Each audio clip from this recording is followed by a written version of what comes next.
All right, welcome everyone. We're Semblance of Sanity. I'm Caleb. I'm Jacob. And we're here for Legend of the Galactic Heroes, episode 40. 40. Yeah. Here we are. Mm-hmm. And for some reason, I feel like now that Julian's gone, there's sort of like narrative permission sort of for everything to go wrong at Iserlon. And just the Alliance. Or even not in the Iserlon, just the Alliance. Yeah, everywhere else in the Alliance. Right. Mm-hmm. Yeah.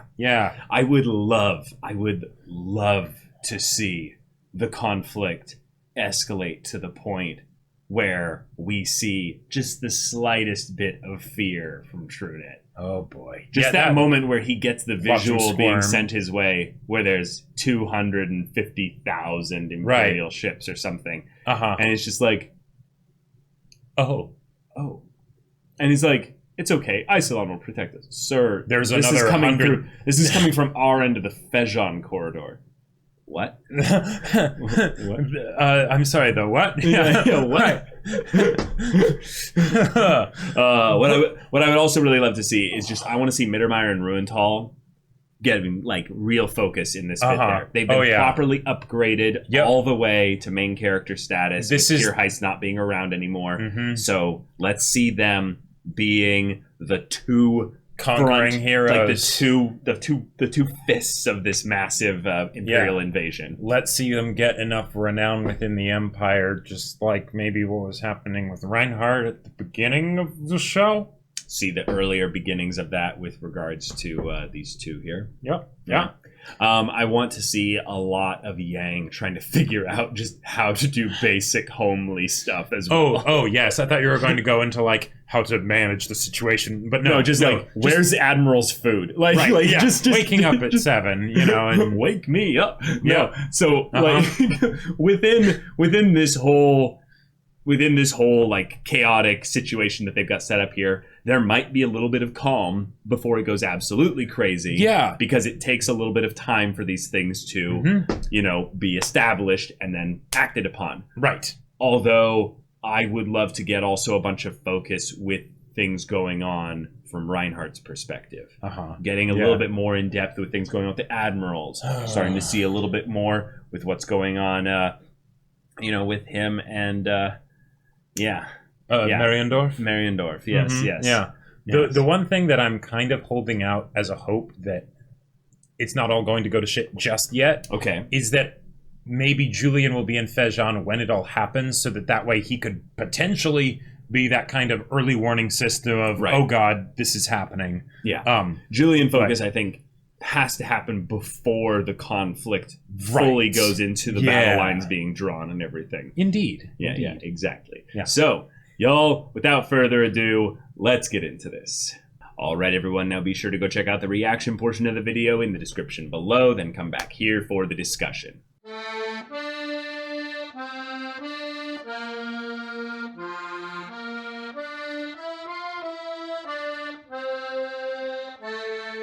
Whoa! We just got dumped. Holy history! We just got dumped with so much history. That I love it. I loved it. It was wonderful. We now just get to basically look at how things have repeated throughout history in this world. Oh yeah. So that whenever they say the deeds of men stay the same in every age, we're like, So this is what's going to happen moving forward, or something similar. Like, well, it's already happened in some ways. Yes, definitely. Yeah. And with a story like Legend of the Galactic Heroes, right? That has this huge scope where we're thinking space opera. We've already seen one generation almost entirely die out. Yep. And it's probably going to go on through this next generation, and that's why Julian's here, or at least that's what he seems to represent largely. Then it only makes sense that you would have an episode dedicated to, previous generations, because get it all done in an episode, right? Yep. And as far as the time within the story, I feel like this is perfect because it, it's sort of a tongue-in-cheek thing to say of the sudden backstory equals horrible tragic death, for the nations, right? Totally. But it fits because we've seen these nations in conflict for so long. And we've been told that they've been in conflict for so long. Right, and everyone has their reasons as to why they're in conflict. And their spin on the history that they tell. So let's get an objective, look at how everything went.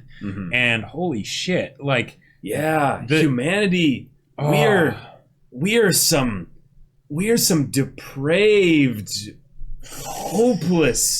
hopeless people when it comes down to it. This is the part that I would say is so fascinating about this show, is there's so much political science basically involved in the story. And yet I'm not at all annoyed that we're getting so much into politics. Right. Because there's so much you could get into about just humanity here. Yep. That I feel is rather respectful in the same way that it just shows how horrible we are as human beings. Which is weird, because a lot of times when you get into nihilistic viewpoints on humanity, it can really go so far to the point where it's just we as a species shouldn't exist. And it's okay, now feel free to take the first step, buddy. Right, yeah, exactly. It's you're getting so far into the point where you're I get why you come to that conclusion and such. But let's actually have a meaningful discussion rather than just kind of drawing an immediate conclusion, which is why I loved that it was from two different historians kind of giving their takes, if you will. Well, and even with because sometimes when stories will go into sort of we're in this terrible state, post-apocalyptic or something like that, or dystopian, and it's here's how it happened, right? A lot of the time it can feel like there wasn't too much thought put into is this actually how it would happen? Yeah. And it's more of just the person taking a podium so that they can say, do the things that I want you to do, humanity, because then it'll all be better. Right. Which is this way it's saying, no, there is no way to necessarily make it better.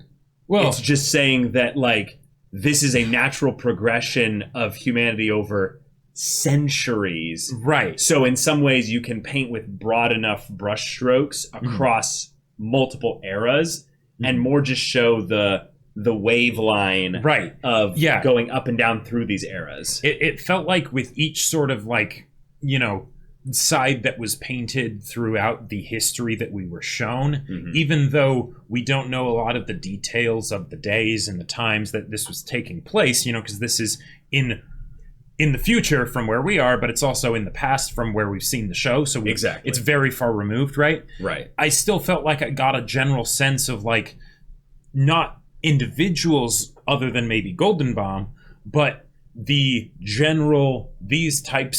people that generally are more of this kind what of the person average citizen was thinking about at the time. Yeah, exactly, right. The idea of they went for the short term, more potent, stronger stuff of, dictatorship. The whole thing of talking about the decline of the concept of morals and things like that turned into a scary place. And then, it felt researched, where it's it didn't feel researched, where it was in some ways less creative, maybe in that sense, because it's straight from a couple eras in history, right? Where it's okay, what happened in this point of history? What were some of the minds of that time and the time after that? What did they sort of have to say about those sorts of things? And then just taking it and putting it in, arranging it in a way that seems, like it flows from one thing to the next, and there you go. Right. And this is something that I thought was really clever about the story, is that we already know about Golden Bomb. Yeah. We already know a decent bit about him. So, we know his reputation. Well, right. But what we didn't really know was we didn't know what kind of world or galaxy we were in that led to Golden Bomb's creation. Right. This is something that I'm sure many people over the course of decades and centuries in our future we'll look back on multiple points in our, recent or whatever history and just go, how'd that come about? Yeah. And I think that when you have this massive hindsight, you have the ability to look back and go, okay, let's just take all the data. Let's not exclude specific things. Let's just take it all. Yep. And what were the things where we can look at this acausally? What were the effects, at least on the macro sense, of a lot of these individual things?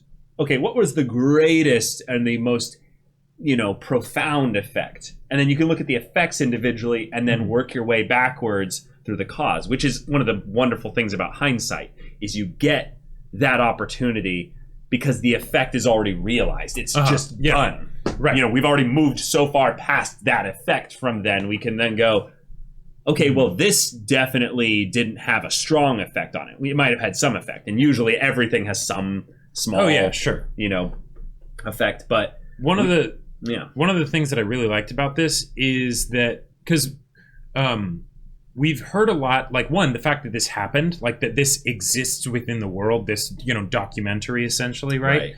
Is fairly impressive, because one of the things that I would think that might have happened is a lot of covering up of things. And there were certain things where it's like, okay, yeah, all these people died. The fact that that happened, we can guess that it was because of this, you know? Right.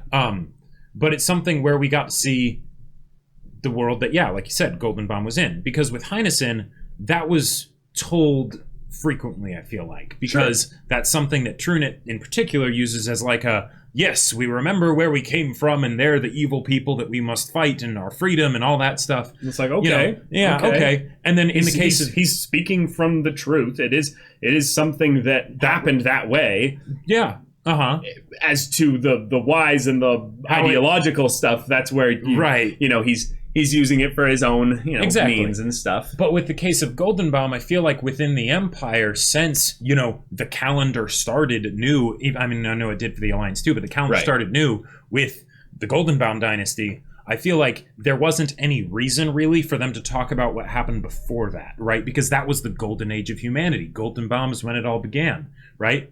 Or was it? Yeah. So, and I think that's part of this really fascinating thing about history, primarily with regards to people that study it. And this is, I would say, a thing that is based almost entirely upon my perspective on the matter. So I would love to interact with actual real historians and see if this is part of their reason for getting into the study of history. A historian reacts to Legend of the Galactic Heroes. No, literally, that's probably something that would be a really cool thing to look into. I would like almost like find a historian, plop them down, and I'm like, no, you're not making a YouTube channel. You're just telling me this stuff. Like, just give it to me. Yeah, I'm just taking notes and stuff. What I think that historians really get a lot of value out of is understanding why. It is one of the most fundamental human questions in general, but you can't truly know the answer. So it's an eternal study. You can go and look back on history and go, what happened? Okay, this happened. Sure. But why did it happen? We don't know. And there's sometimes so many things that could point to different reasons and stuff, but you can only create so high res of an image, you know, as to what actually was the reason why. But you can get a lot of info though if you dig deep. Like, I was never a history person growing up, you know, like you were very much the history buff. I just gobbled all that stuff. Yeah. But the few times when I actually was enjoying like history lectures and stuff, it was when the teacher basically didn't just spout facts of like, and in this year this happened, and then this, and the blah, blah, blah, but then tried to tie it all together, connect the dots a bit, you know, telling a story. Yeah, exactly. Yeah. I really feel like this is part of the thing that's where this whole episode reads like a little bit of an excerpt out of a history book, because it's what it is. Right. It's floppy drive of a historical records, you know. All right, Julian's gonna listen to the duo narrator setup, and then even with our narrator, so it's 3 narrators, right? But we get to know how, more than why, how Goldenbaum rose to power. He was a military tactical genius as well, who stopped the threat of the pirates in a merciless, total way. Right. Which is something that I feel like is just a microcosm of the whole thing, that the people then excused his means by which he rose to power because he was going to get those types of results. Right. And this is something that I feel like is really fascinating to think about, because I want to make a little bit of a judgment here, but I know that I'm going to be missing some parts of the image by making this judgment, so I'm going to hold it loosely. Is that Goldenbaum did something that was a problem that a lot of the people in the society that he was from didn't have an answer to, and thus they avoided it. They stopped exploring the frontier. Thus, we saw already that the society of the time did not have the capacity, the desire, or even the responsibility to fix the problem. Right. In a lot of ways, as unbelievably horrible of a person that Golden Bomb was, he did progress humanity. Yeah. So that's the scary thing, because yeah. Well, in some ways, Golden Bomb was going to exist in the stopping the pirates problem, regardless of whether it was Golden Bomb or not. Right. That was going to happen eventually. This is just the nature of human beings, is that we eventually iterate on our own process enough that as long as we don't all die out, we do progress. Right. But there are areas that stagnate longer than others. And what is the cost that is willing to be paid, whether it's paid through being passive and allowing someone else to pay it, you know? Yep. Or that you will willingly pay yourself to get through those areas of stagnation, whether you're talking about societally or in your own life or whatever. Right. So in this case, we get an atypical, practically like Joseph Campbell level hero who goes out into the abyss. Yep. Slays the dragon. Oh, yeah. And comes back and brings the boon to society. Exactly. And is praised for it. And rightfully so. Now, the means by which he did that are the parts where history is like, we don't talk about how he killed the dragon. Right. Or the cost associated with killing the dragon. He killed the dragon. And isn't that great? We don't have to worry about the dragon anymore. Right. And this is the entire point, I would say, of Legend of the Galactic Heroes as a show. This is my judgment. Is that this whole story could be boiled down to the people, the society, not wanting to deal with the problems. And thus, they turn to other things to solve the problem for them. Right. This is the government with Yang. This is the empire with the, their decadence. They're in the nobility. Oh, we don't have to deal with the alliance really being a threat, so we just pass that all on. It's bred and gladiators from Rome. You know, this is something that I would say is something that people will debate constantly till the end of time, and will never fully get this locked down. But it is something that I think that every human being intrinsically knows on some level, that as a member of the human race, of the species as a whole, that you have some little bit of responsibility for just the progression of the human race, even if it's just for you to live a good, quiet, peaceful life and do no harm to others. Right. Just live out your life in a way that is going to bring you, a sense of joy, happiness, and then take none of that away from anyone else. Right. Like, that could be it. Like, not even taking into account the whole idea of having a family and, setting up another generation to also potentially do the same. Yeah, exactly. Even if you never propagated your genes in any way, you just were living your life and that was it, and you had your minor influence, even if it was just a small number of acquaintances or friends or something like that, there is beauty in that. Oh, yeah. There is something intrinsic in that. I don't know if there's any grand meaning in any way, but the main thing that can be gained from that is that is important. However, one of the things that is a constant throughout history is that there are people that start to question, am I doing enough? Right. Am I fulfilling my duty as a human being in the best possible way? And the spectrum goes from, living a quiet, peaceful life alone, maybe with making one person's day at one time in your life a little bit better, so that people will remember that, at least one person will remember that you lived, Sure. To the complete other end of the spectrum, where regardless of whether we get into the morality or the right and wrong or the shoulds or shouldn't, doing great things. Exactly.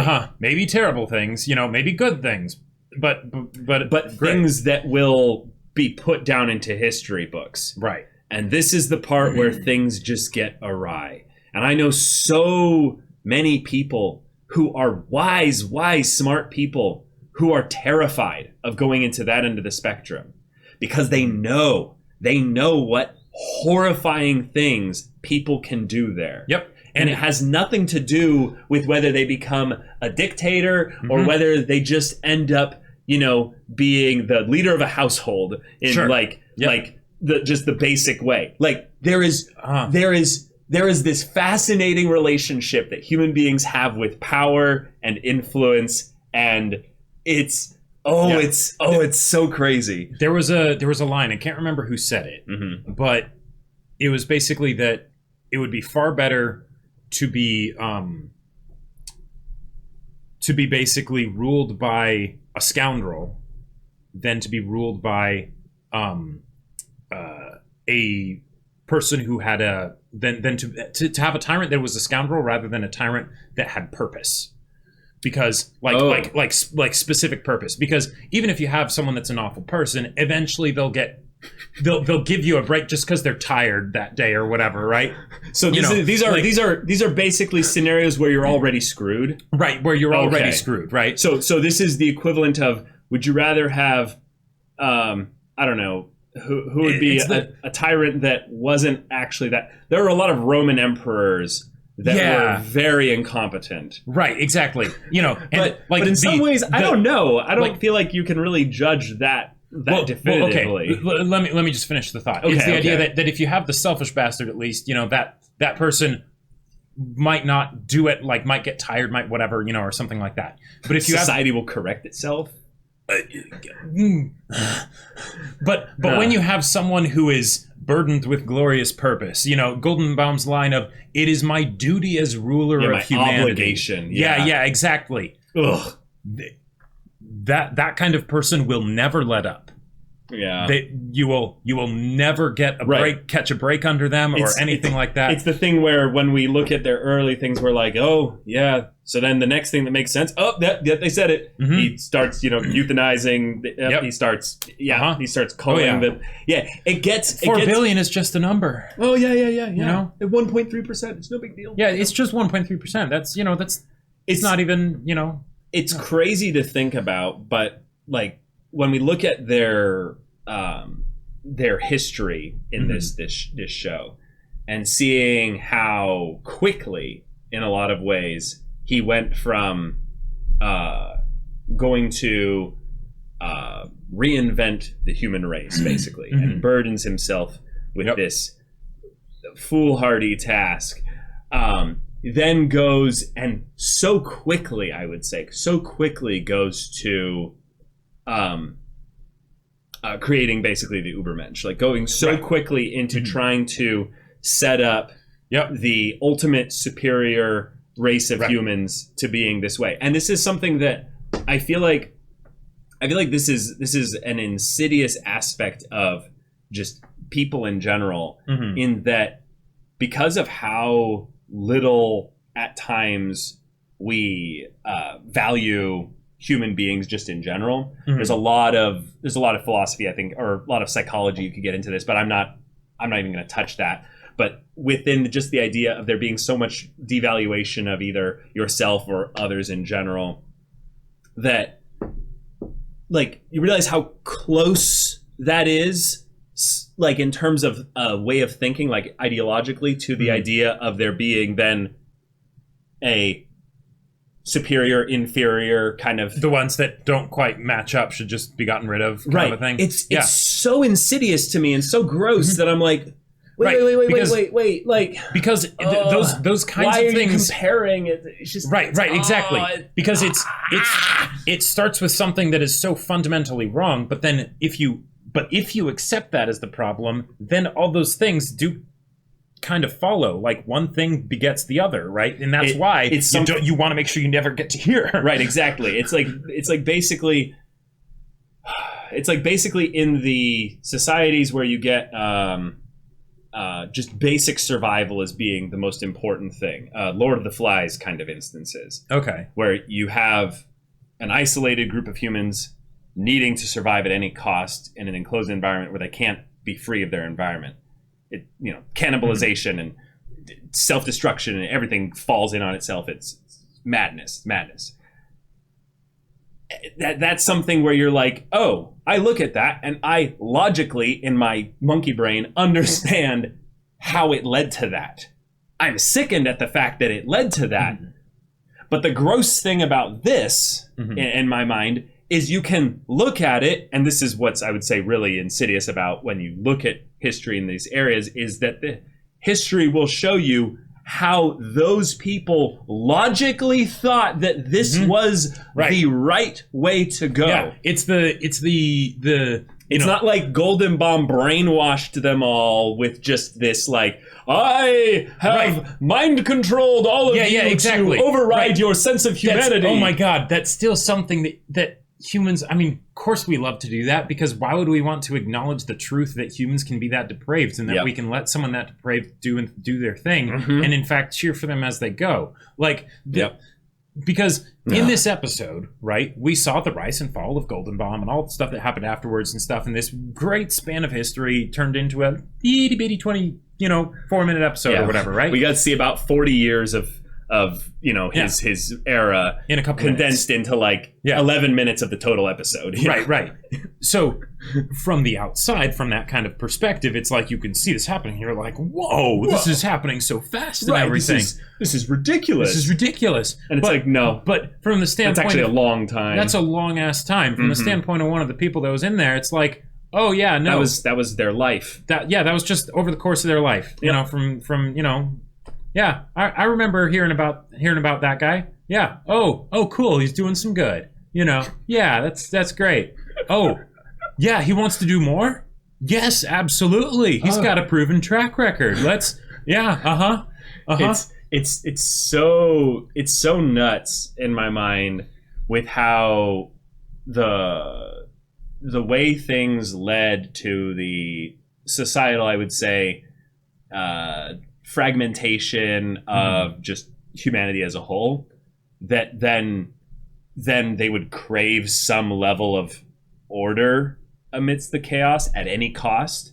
But we do it. But we do that constantly. We totally do it. It's so that's what I feel like makes this show like brilliant, so, like really brilliant, because the plot stuff in the immediate sense, like, that's good, like that's great entertainment, it's well written, right? But this kind of stuff, this is what I feel like sci-fi is meant for. It's to take humanity and then hyper dramatize a couple like specific things, in a scale it up, more larger scale context. Right, scale it up to something where you can see it and be like, whoa, that's right. Whoa, okay, and then be like, yeah, but isn't that the same as this thing here? Because it basically is just bigger, right? Having larger consequences. Right. The imagination is the setting. Yeah, but it's still filled with people. In a lot of ways, I would say that's probably why Star Trek, for instance, got so popular. That in a lot of ways, it's something where people are like, oh, yeah, I could see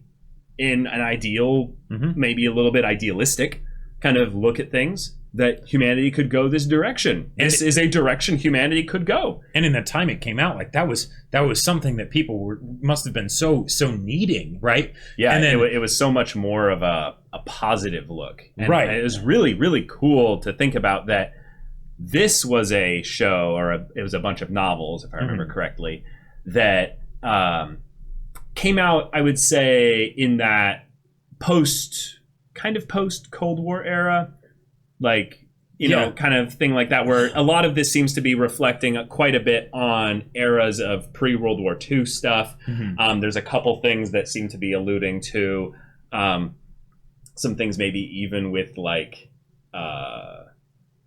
some European medieval kind of stuff in there. You could even go and draw a little bit of stuff with, Charlemagne Charlemagne actually kind of fits pretty well. What I'm seeing this as being is it's right around the time when we might start forgetting. True. Because when people see stuff like this, it's not that they'll say like that doesn't happen in history, and if they do, then it's a very easy way to show that no, this does happen. It's more of the it's the reminder, right? Yeah. Well, and it's to break the illusion of but we've learned we're not going to do it this time. Like, God, like we don't even have to talk politics and the present stuff. Like, guys, like just oh my God. Before World War I, wasn't there this notion that was starting to spread around of like humanity's learned that we're stupid. We're not going to do that. Like that's dumb. The way the way was then they called World War I the war to end all wars. Right. Yeah. Exactly. Like, nope. That's humanity. No. We progress. We will always. Oh my God. One up things. Yeah. I really think that in terms of the dramatic way to visualize a lot of the moments here, because Legend of the Galactic Heroes is not a heavy animation show just in general. It's older, so you can only do so much animation and stuff like that. They really did a good job of nailing the individual frames for showing kind of what it would be like at these times and stuff. Oh yeah. And one of the things that I really, really liked that was shown was how many people would be involved in a lot of these big moments in history. I think that one of the things that has happened more nowadays, and this is my only bit of commentary, I swear that I'm going to do with regards to nowadays, is nowadays we've got so much information being bombarded at us that in some ways history is just happening and people are just tired of being aware. People are just tired of. So they just sort of no. It's that's just part of it. But then there's this other side more entirely where it's just like, do you guys realize like what is happening? So they're like, wake up, and the other side's like la la la la la. So anyway, I'm done. But yeah, I think on another angle with what you were saying is the fact that there are so many people involved in these kinds of things. I feel like it's another situation where, because of course in history you want to talk about the highest point, right? Golden Bomb is the main person that caused a lot of this stuff to happen, right? He's not the only person, right? You paint it like that, and then it's easy to say it was that monster Golden Bomb's fault, right? Yeah. Good thing that there's no more monster Golden Bombs like that. We need to make sure that we keep an eye out for any monster Golden Bombs like that. Right? No. He was the culmination of a lot of things that led to his thing there. Right. Yeah. As opposed to thinking, what kind of a headspace would I myself as an individual have to be in order to be one of those other people there? Right. Yeah, right? Exactly. Because those were other people in the same way that Golden Bomb was a person. Right. It's one of those things a person in a fictional story. Right? It's one of those with history stuff. Right. It's one of those things in fiction where when you look at the characters in the moments where a leader or a dictator kind of sweeps all of the popular kind of just opinion and everything of everyone, and then just rises rather quickly. Star Wars did this, as kind of like a, really fantasized kind of version of this. And you look at where you would put yourself in this instance, and it's usually you find that little mass of crowds of people and stuff like that. You'd probably be right there. Right. But the thing is, and that's the point of where these kinds of things is there. If there's a lesson, if there's a message to be learned, it's just that understand how many people are in those crowds. Right. Exactly. Yeah. You hear a number and you're like, oh, that's a big number. But what was that part where it showed, like, because in this it went from showing the individuals, right, that were, being lobotomized and turned into vegetables, or shot during arrest, right? But then they also cut to the fields of corpses, right?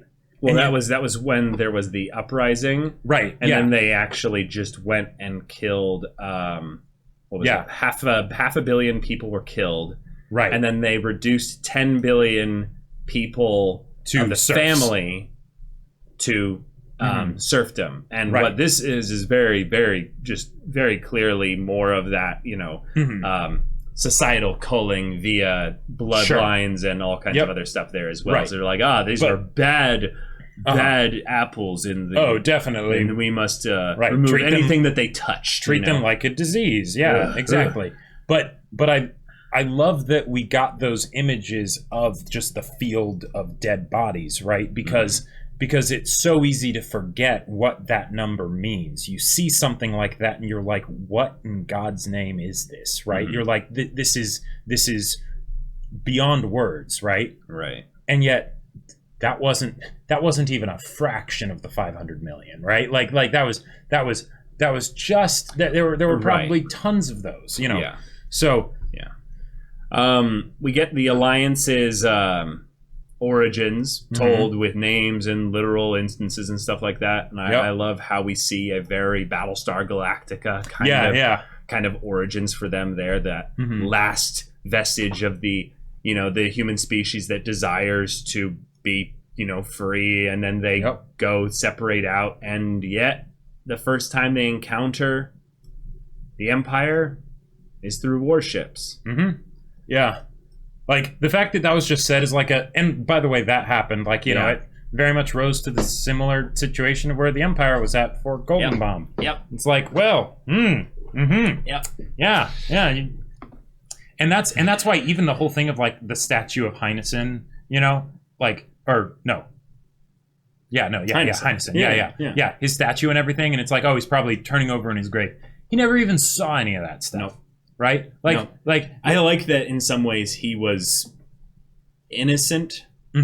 It's an interesting take to have in your historical bit, where the person that was the instigator for the movement, how quickly their movement, which was like just very much one of just wanting to be free, could quickly be turned into something else over the course of 270 years or whatever it was. And yet at the same time, he's totally a figurehead. Like, what do you mean? Well, like, with the, he helped them and instigated this whole thing of them leaving, right? Yeah. And he was a part of that whole expedition and everything like that. But the Alliance, in the traditional sense that, people would think about, of actually being able to land on a planet and, and colonize it and everything. Right. That's, like... It's impressive. It is really impressive. Incredible. It is absolutely insane. Just thinking about all the steps they would have had to go through in order to do all that. Right. So what's your point? You're getting at that he wasn't a part of any of that stuff once they touched down on the planets. He made it happen, right? Like, he was one of the people that helped make it happen. So are you saying that? What does it have to do with my point about him being innocent, though? Like, no. It's the more pessimistic perspective on that within relation to the Alliance as sort of this society, right? Right. Because he is innocent, right? And yet, he is, but but it's so quickly deviated from that, Yeah, I'm with you. What I was saying was that he was the one that instigated it, but how quickly did everything get shifted into basically this dramatic militarization and sorts. Same old song and dance. Well, but what I'm saying is that the difference is that Golden Bomb could be related as being, well, he did the right thing, but he wasn't innocent. They saw very early on that there was some mercilessness. There was this aspect of him where he was the instigator for this thing. But we saw touches of inhuman stuff before he got to wield ultimate power.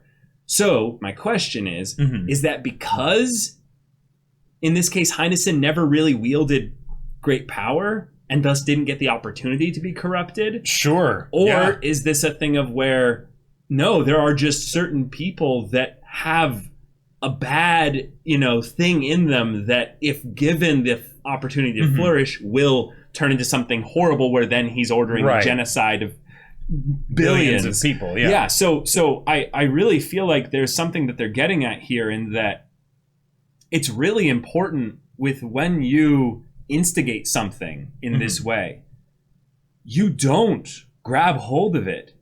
You let it go out and become whatever it is. Let your faith or your trust really in humanity carry it forward, because the origins of it are something that are born out of, at the very least, a good, Well, that's the thing. You can't go that route because then it goes down into intentions, which intentions doesn't mean anything. So I guess maybe the point that they're trying to make with the Alliance is that it didn't have that icon worship of someone that was there, except it kind of was in their passing. Right, exactly. So the fact that they still invoke the name of Heinesen for this whole thing here shows maybe how little they learned. Right. Because from what this was. Right, because they were still in just frantic survival mode up until that was the my point where is that it didn't go Lord of the Flies though. Right, exactly. Yeah.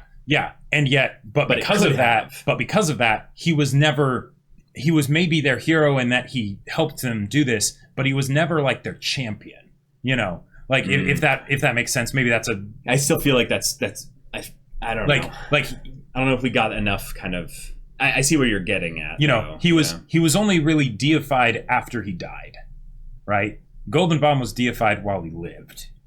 Right. I think what might have been also a huge part of this is that these humans, the 400,000 that escaped, they then went on to create, what was it? They constructed 80 interstellar spaceships. That is ridiculous. I don't even know where they get the resources in order to do that. Mining asteroids. But that's the thing. Like, you're going to do that on an asteroid? I mean, okay, it's like the year 3000 and something or what have you. But like, I get that. But the ships already existed in other places, so it was probably just we know how to do it theoretically. Right, but can you see already how this is still the same alliance then, that then they all militarize and they then fuel this war machine that is like far beyond what they're actually capable of just because we can do this all together. Yeah, I don't think those ships necessarily had weapons. I think it was more just okay. No, I'm not saying that. I'm talking about the present alliance. Yeah. Yeah. And then how this thing where they all come together and they all build a thing and everyone is utilized for this thing there, and then it's something they had to do to survive, and it's another example of how humanity can, again, especially when there's a big threat, do some pretty great things. Or they're told there's a great threat. Sure. See, I think that's what it is, that the Alliance has been spinning this narrative of that we are right. So everything that we do is because we have this grand, great threat. Right. We can't make mistakes. So we can't make mistakes as long as it's going towards that goal. It makes perfect sense how the Alliance led to this bit there. And I was just saying that the fact that 400,000 people didn't go Lord of the Flies because they were able to focus so intently on a specific goal made it possible for them to construct 80 interstellar spaceships. Right. When they were floating around on big chunks of ice. Well, no, they said that they weren't floating around big chunks of ice. They were underground, a desolate, barren planet that was hidden somewhere. Right. Yes. Yeah, it looked like basically some bad asteroid, basically. Like. Yeah, that's a good point. Yeah, they still would have had They had to have some kind of resources and. Right. If they were on mining the ice in the first place, they would have ways to be out in space and things like that. So exactly. So I just feel like it just makes sense that they would become so dramatically mobilized in such a way by just this narrative being the thing that gets them all fired up. They brought up the whole world map thing. They brought up the idea of Fejan and actually getting a little bit of good details as to how Fejan is allowed to exist when the Galactic Empire is a thing. It is technically a vassal state of sorts of the Empire. So that makes sense. But given the economic prosperity and just power that they've been slowly attaining and the decline of the Empire, it has led to them being more and more autonomous. And then we brought up this thing here, which I think is just sickening. 300 billion to 25 billion in 450 years. Yeah. So this episode, I think, is genius in this one little bit here. We were just told in the earlier parts of this how much slaughter there was within the Empire because of Golden Bomb's rule. But over the course of this war... Even before the war. Well, dude, yes. Before the war, yes. But looking at the entire like thing of how they had 300 billion people. Yep. And then it says here, in terms of population, it's 25 billion to 13 billion to 2 billion. Yeah, that's... Where did that 260 billion people go? Right. Uh-huh. That's just wrong. That is wrong on so many levels. Like, that is not just a... Yeah. Well, they all died in the war and stuff like that. Right. I'd say an overwhelming majority of them did. But... Sure. But... Right. But, you know... But that's the human race. Right. You hear about the, 4 billion people that were killed by Goldenbaum, in his crazy killing spree, right? Mm-hmm. But that's you want to talk about percentages. Yeah, you want to talk about percentages. That is a small percentage. So where'd the lion's share go? Yeah. Like, yeah. I think this is the thing where when we get to the end of this show, there's going to be people that are going to be looking back on this and going, imagine if this had kept going another decade or two. Oh, sure. Because this is going to be the story about how the war ends. Right. I think the way it has to be. What I'm guessing is it's going to be something where this is the dawn of humanity's next age, right?